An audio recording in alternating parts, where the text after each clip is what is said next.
The cultural fascination with perfection, particularly as it pertains to women in the public eye, is a relentless and often unforgiving pursuit.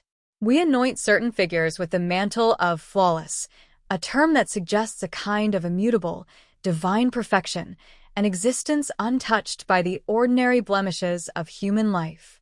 To examine the career and persona of Sydney Sweeney through this lens is to engage in a complex dialogue about what flawlessness truly means in the modern era. It becomes quickly apparent that her undeniable appeal and success are not rooted in a sterile, untouchable perfection but in a powerful and potent authenticity that redefines the very concept.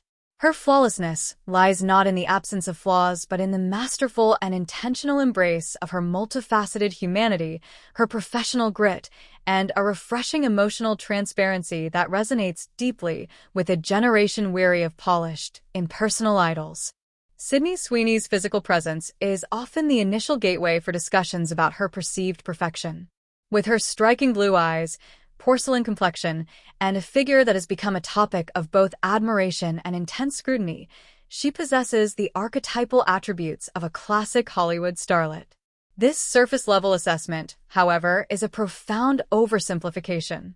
Where the traditional notion of flawlessness might demand a kind of silent, statuesque beauty, Sweeney weaponizes her appearance as a tool of her craft. She understands the semiotics of the visual medium completely.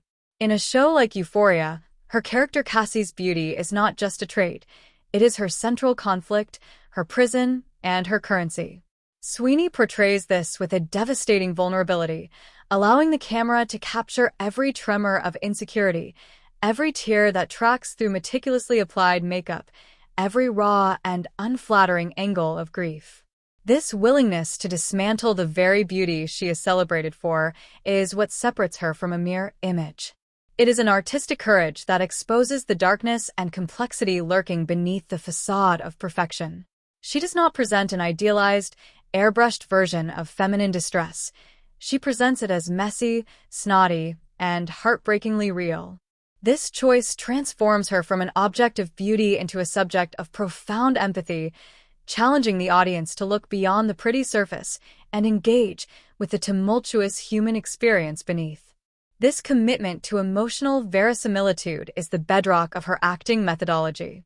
Her performances are not a display of technical prowess alone, but feel like genuine emotional excavations. She seems to possess a rare ability to access and project deep, often uncomfortable, reservoirs of feeling. In The White Lotus, she brought a chilling stillness to the role of Olivia Mossbacher, her sharp intelligence and latent cruelty simmering beneath a mask of bored indifference. The performance was flawless not because it was showy, but because it was so precisely controlled and internally consistent. Every eye roll, every sarcastic jab, was delivered with a specific and unsettling authenticity. Conversely, her portrayal of the real-life tragic figure Brittany in reality was a masterclass in minimalist tension. The entire film rests on her shoulders, and she carries it with a breathtakingly naturalistic performance built on subtle vocal tics, the growing fear in her eyes, and the palpable effort to maintain composure in the face of unimaginable pressure. There is no glamour in this performance, no attempt to make the character likable or heroic. It is a raw, unfiltered, and meticulously researched depiction of a human being unraveling in real time. This fearless